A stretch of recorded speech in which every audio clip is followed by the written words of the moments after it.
রাজনৈতিক দলগুলো যদি সংক্ষিপ্ত সংস্কার প্যাকেজ নিয়ে একমত হয় তবে নির্বাচন ডিসেম্বরে, আর যদি বৃহৎ সংস্কার প্যাকেজ নেয় তাহলে নির্বাচন আগামী বছরের জুনে অনুষ্ঠিত হবে। আজ শুক্রবার ঢাকার তেজগাঁওয়ে বাংলাদেশের অন্তর্বর্তী সরকারের প্রধান উপদেষ্টা অধ্যাপক মোহাম্মদ ইউনূস সফররত জাতিসংঘ মহাসচিব অ্যান্তনিও গুতেরেসের সঙ্গে এক বৈঠকে এ কথা বলেন।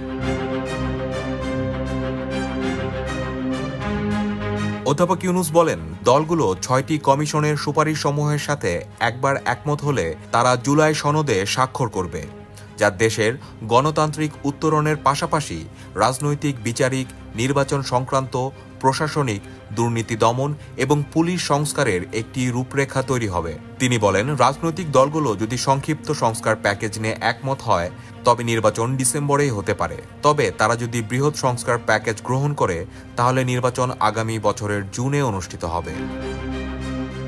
প্রধান উপদেষ্টা সুষ্ঠু, নিরপেক্ষ ও অংশগ্রহণমূলক নির্বাচন নিশ্চিত করার অঙ্গীকার পুনর্ব্যক্ত করেন।